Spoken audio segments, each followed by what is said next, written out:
नमस्कार। गायत्री विद्या मंदिर उच्च माध्यमिक विद्यालय सांचौर की ऑनलाइन क्लास में आपका स्वागत है। प्रिय विद्यार्थियों,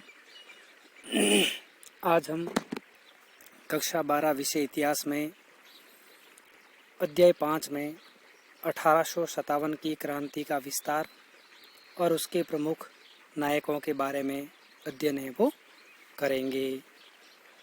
इससे पहले हमने पढ़ा था कि 1857 की क्रांति के क्या क्या कारण थे।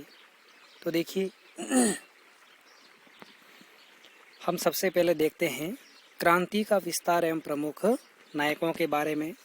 तो देखिए, मैं स्क्रीन पे बड़ा करके आपको समझाता हूँ। अधिकांश यूरोपीय इतिहासकारों ने 1857 की क्रांति को आकस्मिक घटना बताने का प्रयास किया, जबकि अधिकांश विद्वानों का मानना था कि यह क्रांति पूर्व नियोजित एक सोची समझी योजना का परिणाम है वो थी। अर्थात कई इतिहासकार ये मानते हैं कि ये घटना आकस्मिक थी। कौन सी? 1857 की क्रांति। लेकिन अधिकांश विद्वानों का मानना है कि ये क्रांति है वो पूर्व सुनियोजित तरीके से सोची समझी योजना का परिणाम मानी जाती थी, जिसका नेतृत्व विभिन्न प्रदेशों में अलग अलग नेताओं ने किया था। योजना के कर्णधार मुख्य रूप से उस समय में जो अपन मान सकते हैं कि नाना साहेब, जो कानपुर में पेशवा के पद पर थे, वे बाजीराव के दत्तक पुत्र थे और उनके भाई बाला साहब और वकील अजीमुल्ला मुख्य रूप से माने जाते थे। अर्थात भारत में 1857 की क्रांति के प्रमुख नेता नाना साहेब, जो बाजीराव के दत्तक पुत्र और उनके भाई बाला साहब और वकील अजीमुल्ला थे। क्रांति का एक जगह से दूसरी जगह प्रचार का जो तरीका था, उसमें क्रांतिकारियों ने चपाती के साथ में कमल का फूल है, उसको एक स्थान से दूसरे स्थान पर है वो भेजा था। और इसके पीछे उनका मकसद था कि अंग्रेजों को इस क्रांति के प्रचार का पता न लगे और चुपचाप चपातियाँ बांटकर, कमल का फूल बांटकर वे क्रांति का प्रचार है वो कर सके। तो इस तरह से चपातियाँ और कमल का फूल है वो 1857 की क्रांति में प्रचार की प्रमुख सामग्रियाँ मानी जाती थी। अब क्रांति योजना के अनुसार संपूर्ण भारत में एक साथ 31 मई 1857 को आरंभ करनी थी, लेकिन चर्बी वाले कारतूसों की घटना से क्रांति तय समय से पूर्व है वो हो गई थी। अर्थात 1857 की जो क्रांति है, इसको 31 मई 1857 को शुरू करना था, लेकिन चर्बी युक्त जो कारतूस है, इस चर्बी युक्त कारतूसों अर्थात एनफील्ड राइफल जो थी, इसके चर्बी युक्त कारतूसों को मुंह से काटने के कारण सैनिकों में असंतोष शीघ्र बढ़ गया और क्रांति 31 मई की जगह 10 मई 1857 को शुरू हो गई थी। 29 मार्च 1857 को बैरकपुर की छावनी के सैनिक मंगल पांडे ने चर्बी वाले कारतूसों को मुंह से काटने से मना कर दिया था। अर्थात 29 मार्च 1857 को बैरकपुर की छावनी में जो सैनिक मंगल पांडे था, उसने चर्बी वाले कारतूसों को मुंह से काटने से मना कर दिया था। उसे बंदी बना लिया गया और फांसी दे दी गई थी। अर्थात मंगल जो पांडे था, उसको मना करने पर बंदी बना लिया गया, फांसी दे दी गई। अंग्रेजों ने इस विद्रोह को रोकने का प्रयास है वो किया था।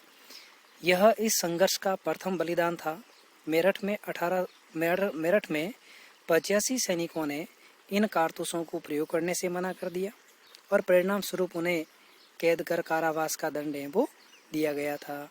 इस तरह मंगल पांडे से प्रभावित होकर के 85 सैनिकों ने इन कारतूसों को प्रयोग करने से मना कर दिया और परिणाम स्वरूप उन्हें कैद करके कारावास का दंड है वो दिया गया था।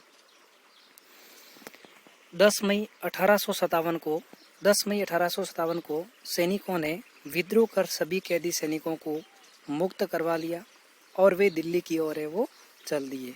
अर्थात 10 मई 1857 को सैनिकों ने विद्रोह कर दिया और सभी कैदी सैनिकों को मुक्त करवा लिया गया और वे वहाँ से मुक्त होकर के दिल्ली की ओर वो रवाना हो गए। क्रांतिकारियों का नारा था, चलो दिल्ली मारो फिरंगी।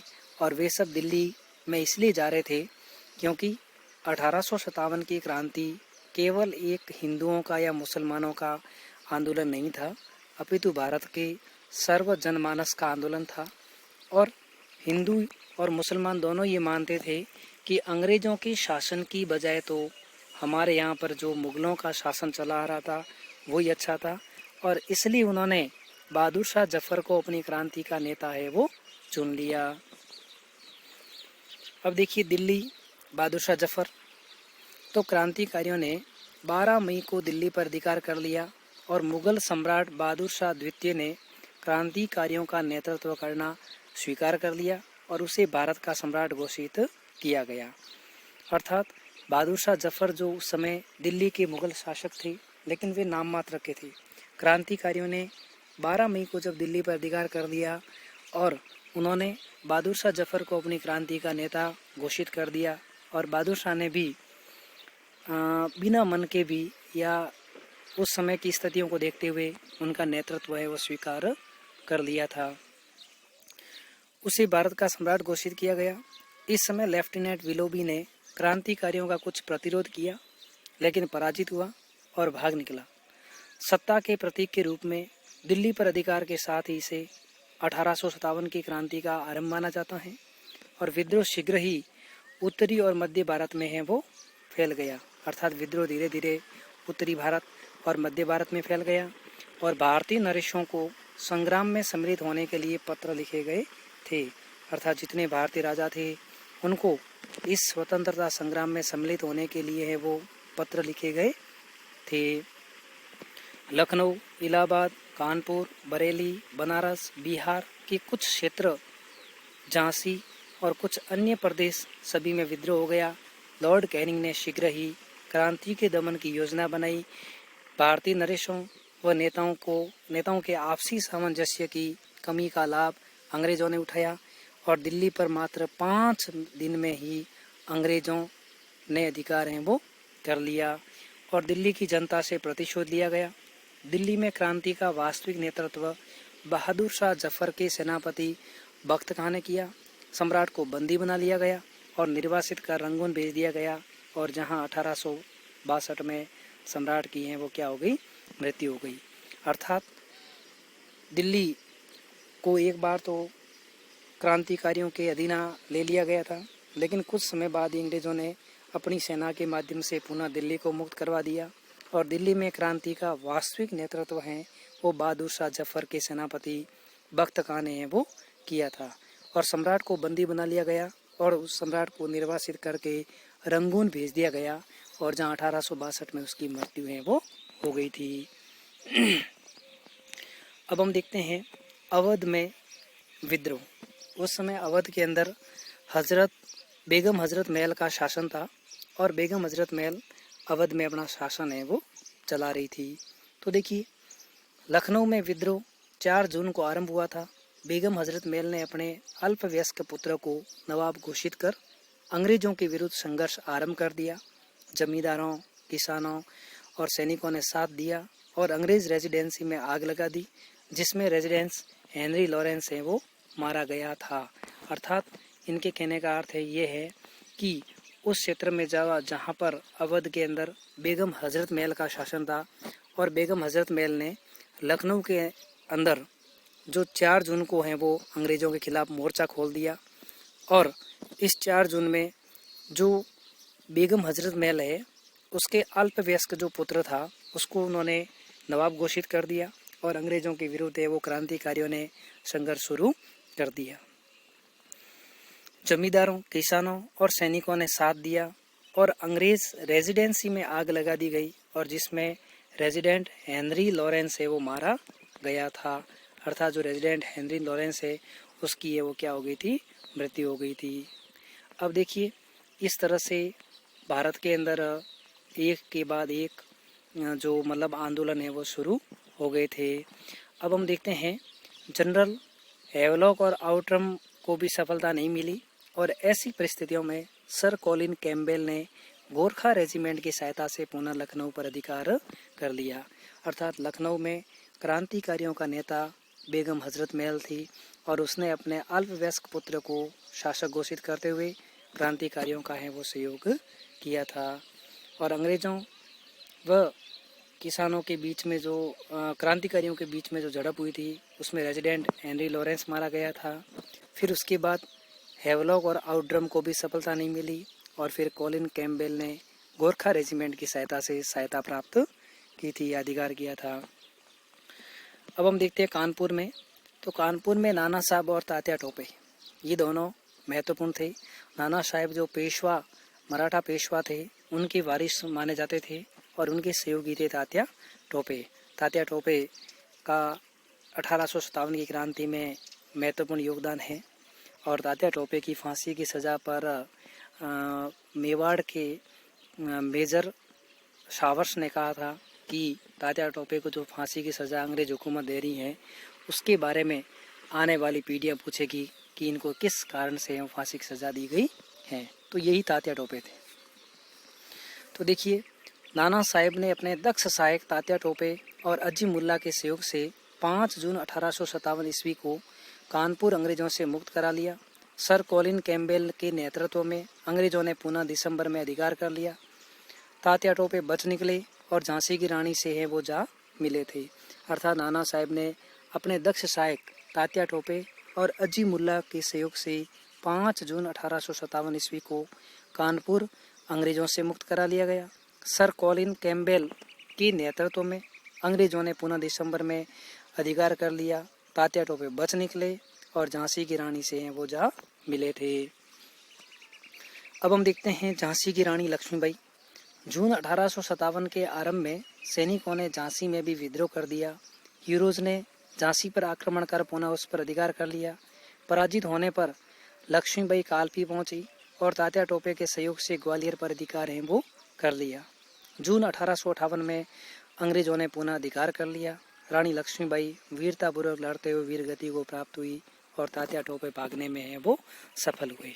अर्थात रानी लक्ष्मीबाई जो गंगाधर राव की मृत्यु के बाद दामोदर राव को अपना जो उत्तराधिकारी या जो दत्तक पुत्र स्वीकार करके और झांसी पर शासन कर रही थी, तो रानी जो लक्ष्मीबाई थी उस रानी लक्ष्मीबाई के जो शासन करने से अंग्रेज नाराज थी, क्योंकि लॉर्ड डलहौजी ने गोद निषेध प्रथा नीति के तहत झांसी को भी हड़पने की कोशिश की थी, हड़प लिया था। तो झांसी के विरुद्ध यूरोज ने आक्रमण कर लिया और लक्ष्मीबाई पराजित होकर कालपी पहुंची। तात्या टोपे के सहयोग से ग्वालियर पर झांसी की रानी ने अधिकार कर लिया, लेकिन जून 1858 को अंग्रेजों ने पुनः अधिकार कर लिया। झांसी की रानी लक्ष्मीबाई लड़ते हुए वीरगति को है वो प्राप्त हुई और तात्या टोपे भागने में वो सफल रहे। अब बात करते हैं अपन बिहार की। तो बिहार में उस समय में क्रांतिकारियों के नेता थे कुंवर सिंह। बिहार के जगदीशपुर के जमींदार 80 वर्षीय कुंवर सिंह ने क्रांति का नेतृत्व किया था। उन्होंने आरा जिले के आसपास के क्षेत्रों को अंग्रेजों से मुक्त करा दिया था। अंग्रेज सेनापति मिलमैन, कर्नल डेक्स, मार्क और मेजर डगलस को इस बूढ़े शेर ने धूल चटाई थी। उसने गंगा पार अपनी रियासत जगदीशपुर पर अधिकार कर लिया था। अर्थात उसमें में बिहार के जमींदार है वो कुंवर सिंह थे जो 80 वर्षीय थे। उन्होंने आरा जिले के आसपास के क्षेत्रों को अंग्रेजों से मुक्त करा दिया और अंग्रेज सेनापति मिलमैन, कर्नल डेक्स, मार्क और मेजर डगलस को इस बूढ़े शेर ने धूल चटाई और उसने गंगा पार कर अपनी रियासत जगदीशपुर पर अधिकार है वो कर लिया था। 26 अप्रैल 1858 को कुंवर सिंह ने अंग्रेजों से युद्ध किया, लेकिन उसे अंग्रेजों के विरुद्ध वो सफलता नहीं मिली थी, क्योंकि उस समय में कुंवर सिंह है वो काफ़ी मजबूत था। भले ही उसकी उम्र कम से उम्र ज़्यादा थी, लेकिन फिर भी अंग्रेज़ों के विरुद्ध उसने खतरनाक संघर्ष है वो किया था। तो इस तरह से अपन बात करें, दिल्ली है चाहे कोई भी क्षेत्र है, वहाँ पर अंग्रेज़ों का डटकर इन क्रांतिकारियों ने है वो सामना किया था और अंग्रेज़ों को है वो पराजित करने के लिए पराजित किया गया था। उसमें झांसी की रानी लक्ष्मीबाई हो आरा जगदीशपुर बिहार के जमींदार कुंवर सिंह जी हो या अपने नाना साहेब तात्या टोपे हो, तो इन सभी ने मिलकर के क्रांतिकारियों का सहयोग है वो किया था। राजस्थान और 1857 का संग्राम।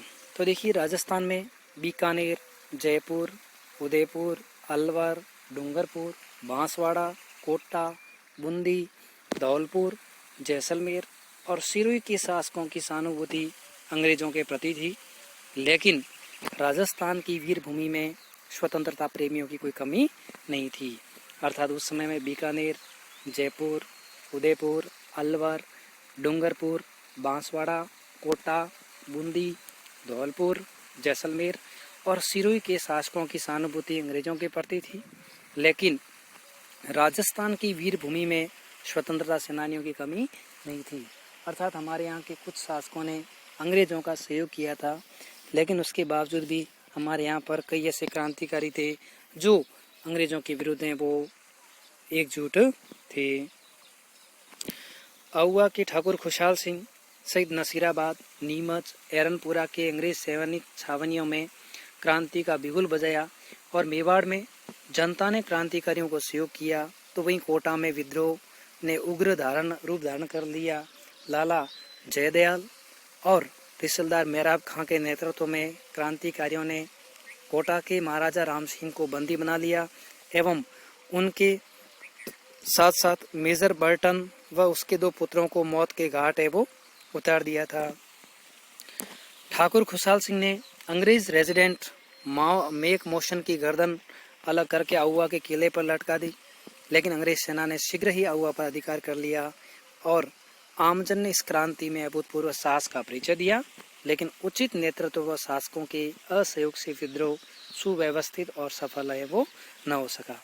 अर्थात आउवा के ठाकुर खुशहाल सिंह की बात करें, कोटा के क्रांतिकारियों की बात करें, नसीराबाद, एरनपुरा छावनी की बात करें, तो यहाँ के सैनिकों ने इनका सहयोग किया था, लेकिन सही रूप में क्रांति न चलने के कारण है वो क्रांति है वो असफल रही थी। धन्यवाद।